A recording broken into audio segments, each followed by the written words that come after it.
কিছু কিছু ঘটনা যতক্ষণ না আমরা নিজেদের চোখে দেখছি বা কানে শুনছি ততক্ষণ বিশ্বাস করি না। ইসলাম দেশে পাওয়া গেল হিন্দু ধর্মের খোঁজ বলা ভুল, বলা যেতে পারে জলজান্ত প্রমাণ, যা অনেক মানুষের চিন্তার কারণ হয়ে দাঁড়িয়েছে। ইরাক কি একটি হিন্দু দেশ ছিল? শুনে অবাক হলেন তো? অবাক হওয়ারই মতো, কারণ এখানে পাওয়া গেছে এক এমন জাতির খোঁজ যারা হিন্দু ধর্মের সঙ্গে সম্পর্কিত। বলা বাহুল্য তারা আজও পূজা অর্চনা পাশাপাশি এমন কিছু কাজ করে থাকেন যা আপনাকেও অবাক করে দেবে। আর হ্যাঁ, কমেন্ট বক্সে হর হর মহাদেব লিখতে ভুলবেন না। সকলকে পুরাণ কথা নতুন একটি ভিডিওতে স্বাগত। আজকে আপনারা জানবেন ইরাক আসলে কোন দেশ ছিল।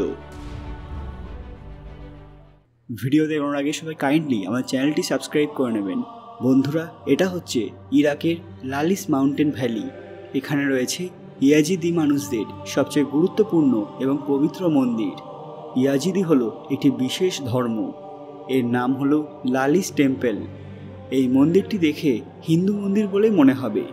সবথেকে আশ্চর্যের বিষয় হলো এই মন্দিরের দেওয়ালে শাড়ি পরিহিত একটি মহিলার চিত্র অঙ্কিত রয়েছে, যিনি ভগবান মুরুগান অর্থাৎ ভগবান কার্তিকের পুজো করছেন।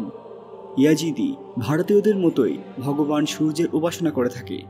নিজেদের ঠাকুর ঘরে এরা 21টি কোণযুক্ত সূর্যদেবের মূর্তি বানিয়ে থাকেন। এরা সূর্যোদয় এবং সূর্যাস্তের সময় প্রার্থনা করে থাকেন এবং পূর্ব দিককে পবিত্র দিক বলে মনে করেন। এসব দেখে আমাদের মনে একটা প্রশ্নই উদয় হয় যে ইরাকে কি হাজার বছর আগে হিন্দু ধর্ম ছিল? ইরাকের প্রাচীন নাম মেসোপটেমিয়া সভ্যতার মানুষেরা কি হিন্দু ছিলেন? সবচেয়ে বড় কথা, হিন্দু এবং ইয়াজিদির মধ্যে কোন মিল রয়েছে? বিদ্বান মানুষেরা ইয়াজিদিকে হিন্দুদের প্রাচীন শাখা বলে মনে করেন। ইনি হচ্ছেন ইয়াজিদি ধর্মের মুখ্য ধর্মগুরু খুরতু হাইজি ইসমাইল। ইনি সবার কাছে বাবা শেখ নামে পরিচিত। এনার পূর্বপুরুষ দক্ষিণ ভারত থেকে ইরাকে গিয়েছিলেন। ইনি আমেরিকার ওয়াশিংটনে ভগবান মুরুগানের মন্দিরে পুজো দিয়েছিলেন। পুজোতে অনেকবার গিয়েছিলেন। ইয়াজিদি ধর্ম প্রাচীন বিশ্বের প্রাচীনতম ধর্মগুলির মধ্যে অন্যতম। ইয়াজিদি কথার অর্থ ভগবানের উপাসক। এই ধর্মের লোকেরা ইরাক, তুর্কি এবং সিরিয়ার কিছু অংশে বসবাস করেন। মনে করা হয় এরা প্রাচীন হিন্দুদের হারিয়ে যাওয়া একটি জনগোষ্ঠী, যারা তামিলনাড়ু থেকে ইরাক চলে গিয়েছিল। কিন্তু অনেকেই হয়তো এই কথা বিশ্বাস করতে চাইবেন না। অনেকে এই ধর্ম সম্পর্কে কিছু বলতেও রাজি নন। কিন্তু কেন? যে এই ধর্মের লোকেরা আসলে দক্ষিণ ভারতীয় ছিলেন। তাহলে আরও বলা যেতে পারে এই ধর্মের লোকেরা প্রথমবার তামিলনাড়ু থেকে তুর্কির ইয়াদি আমান অংশে গিয়ে বসবাস করতে শুরু করেছিলেন, যেটি বর্তমানে কুর্দিস্তান নামে পরিচিত। ইয়াদি কথার অর্থ হলো প্রাচীন এবং আমান কথার অর্থ হলো দক্ষিণ। এর ফলে স্পষ্ট বোঝা যায় এটা প্রাচীন দক্ষিণের মানুষের শহর। আদি এবং আমান এই দুটো নাম দক্ষিণে খুবই জনপ্রিয়। এই ধর্মের সংস্কৃতির সঙ্গে হিন্দু ধর্মের সংস্কৃতির অনেক মিল পাওয়া যায়।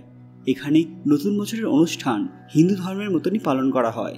হিন্দুরা নতুন বছরের অনুষ্ঠানে চৈত্র মাসের শেষে বৈশাখ মাসের শুরুতে পালন করে থাকেন। এই ধর্মের মানুষও এই সময় নতুন বছরের উৎসব পালন করেন। ভারতীয়দের মতো এরাও দেবতাদের মূর্তির পুজো করে থাকেন। যদিও তাদের অনেক মূর্তি ভেঙে ফেলা হয়েছে, কিন্তু কিছু মূর্তির অবশিষ্টাংশ এখনও রয়েছে। এই ধর্মের মানুষেরা ইরাকের বিভিন্ন শহরে হাজার হাজার বছর ধরে রয়েছেন। এই ধর্মের মানুষের সংখ্যা খুবই অল্প। অটোমান সাম্রাজ্যের সময় 72 বার এদের উপর হামলা করা হয়েছিল। তা সত্ত্বেও এখনও তারা নিজেদের অস্তিত্ব বজায় রেখে চলেছেন। 2013 সালে আতঙ্কবাদী সংগঠন ISIS এই ধর্মের মানুষদের ওপর হামলা করে বলপূর্বক তাদেরকে ইসলাম ধর্ম গ্রহণ করতে বাধ্য করা হয়েছিল। তাদের কথা না শোনার জন্য কয়েক হাজার মানুষকে মৃত্যুবরণ করতে হয়েছিল। মহিলা এবং বাচ্চাদের ওপর অমানবিক অত্যাচার করা হয়েছিল। আধুনিক সমাজে এদের সঙ্গে যা ব্যবহার করা হয়েছে তার নিদর্শন পাওয়া ভার। ইরাক, তুর্কি এবং সিরিয়ার সমর্থন লাভ করে ISISরা এই ধর্মের মানুষদের ধর্ম পরিবর্তনের জন্য সব ধরনের অত্যাচার চালিয়েছিলেন। বহু মানুষ মৃত্যুবরণ অবধি করেছিলেন, কিন্তু তাও তারা ধর্ম পরিবর্তনে স্বীকৃতি দেননি। এই ধর্মের মানুষেরা ধর্ম পরিবর্তনকে সবথেকে বড় অপরাধ বলে মনে করেন, কারণ তাদের মতে ধর্ম পরিবর্তন করলে তাদের মোক্ষ প্রাপ্তি হবে না, যেমনটা হিন্দু ধর্মের মানুষেরা মনে করে থাকেন। কোনো ধর্মের মানুষই কোনো অবস্থাতে এই ধর্মের মানুষ হতে পারবেন না। একমাত্র বংশ পরম্পরায় এই ধর্ম লাভ করা যায়। ইরাক এবং সিরিয়ায় বসবাসকারী এই ধর্মের মানুষদের কাফের আখ্যা দিয়ে ইসলাম ধর্মের মানুষেরা এদের ওপর অনেক অত্যাচার উৎপীড়ন চালান, যার ফলে বর্তমানে মাত্র 5 লাখ এই ধর্মের মানুষ জীবিত রয়েছেন। হিন্দুদের মতো এই ধর্মের মানুষেরাও হাত জোড় করে ভগবানের উপাসনা করেন, যজ্ঞ করেন এবং পুজো পাঠবদি করেন। এই ধর্মে ময়ূরের যে ছবি তার সাথে হিন্দু ধর্মের ভগবান কার্তিকের অনেক মিল দেখতে পাওয়া যায়। এই ধর্মের মানুষদের মেসোপটেমিয়ার সবথেকে প্রথম মানুষ বলে মনে করা যেতে পারে।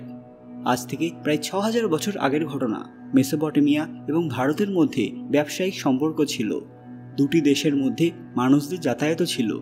এর ফলে হিন্দু ধর্ম ভারত থেকে ইরাকেও ছড়িয়ে পড়েছিল। আর্মেনিয়ায় তৈরি এই মন্দিরটি একটি মন্দির যা অবিকল হিন্দু মন্দিরের মতো দেখতে। হিন্দু ধর্মের পৈতের মতো অনুষ্ঠান এই ধর্মের মধ্যেও দেখা যায়। বিবাহ অনুষ্ঠানের সময় রুটি 2 টুকরো করে পতি-পত্নীকে খাওয়ানো হয়। বিবাহের সময় স্ত্রীলোক লাল শাড়ি পরে মন্দিরে যান। হিন্দুদের মতনই এরাও অগ্নিদেবের পুজো করে থাকেন। বন্ধুরা, এসব থেকে আমরা সহজেই বুঝতে পারি যে ইয়াজিদি ধর্ম আসলে প্রাচীন হিন্দু ধর্ম তথা সনাতন ধর্ম। বহু অসুবিধা সত্ত্বেও এরা আজও অনেক কষ্টে নিজেদের অস্তিত্ব টিকিয়ে রেখেছেন। তো কেমন হলো আজকের ভিডিওটি? এটা জানতে পেরে আপনাদের কেমন লাগছে? আপনাদের মূল্যবান মতামত কমেন্ট বক্সে অবশ্যই জানাবেন। আজকের ভিডিওটি লাইক করবেন এবং কমেন্ট বক্সে ভক্তির সঙ্গে হর হর মহাদেব লিখতে ভুলবেন না। আরও এরকম দরকারি তথ্য পেতে পুরাণ কথা অফিসিয়াল চ্যানেলটি মনে করে সাবস্ক্রাইব করে নেবেন। আজকের ভিডিওটি যথাসম্ভব শেয়ার করে সবাইকে জানার সুযোগ করে দেবেন। খুব তাড়াতাড়ি ফিরে আসবো নতুন একটি দরকারি ভিডিও নিয়ে। ততক্ষণ আপনারা এই ভিডিওগুলি দেখতে পারেন। ধন্যবাদ।